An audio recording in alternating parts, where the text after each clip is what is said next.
Target just so we could check out some candles right quick, so I can we can look at the glass adhesions on these candles, the ones that are also sold in stores, just so you can get an idea of, I'm sure you've seen it before anyway when you have came shopping for candles. So let's go take a look. After Thelma and Louise.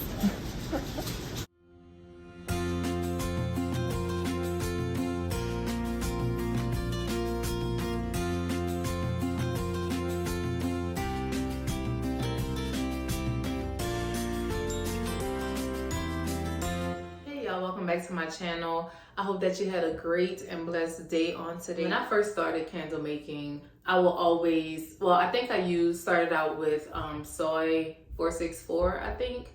And then as I tried out different waxes, I was wondering, like, am I doing something wrong? Because I will always have these issues with the wax separating from the jar. But as I started doing more research, I realized that it's inevitable. It's gonna happen, and it's okay. There's nothing wrong with the candle. There's nothing that you did wrong. But I was more set on like perfection. So I had this OCD moment of my candle had to look perfect. At one point in time, I was using white jars and black jars, and I didn't have that issue. So I didn't notice it because the jars were dark.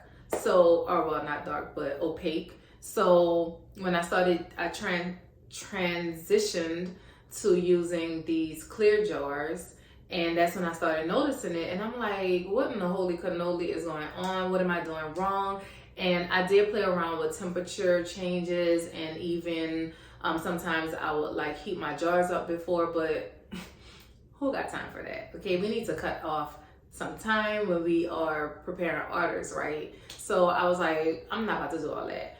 So I still was pouring, and then I still was getting separation. So you know, when wax heats up, of course it expands, and once it's cooling down inside of the jar, then it'll shrink, and that's what causes the separation between the jar and the wax.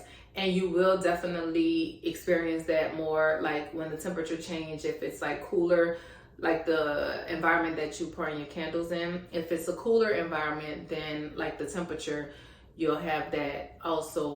And it don't matter what type of wax you use, all waxes shrink when it's cooling down, and it's nothing that you did wrong. Like I said, the harder the wax, the more the shrinkage tend to be. So like paraffin wax paraffin wax is more harder than soy or coconut wax, like what I use, but I still experience separation and shrinkage. And after so long, I ended up going to Target because I was like, is it me? What am I doing wrong? But I will even go and look at other candles that are on the market at Target and different other places like that, and they have the same thing. I even saw some candles in Michael's, and they experienced that separation also. So I was like, whew, okay, so I'm not tripping. It's not me, and it's fine.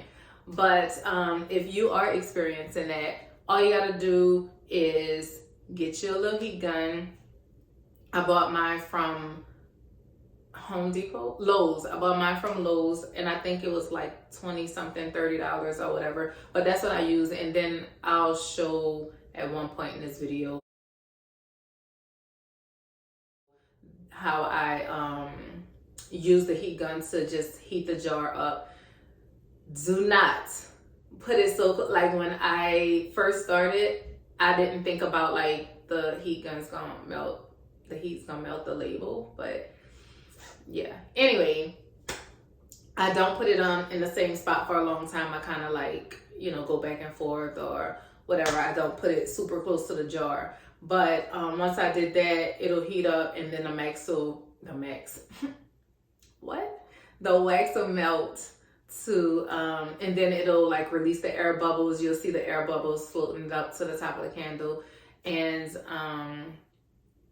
yeah, so it's nothing that you did wrong. It's just when the wax is starting to cool down, it will separate sometimes from the jar. Sometimes I do experience it, sometimes I don't. It just depends, I guess, on the temperature that I have in my house. But just know it's nothing that you did. The candle is still perfect. It's still gonna burn the same.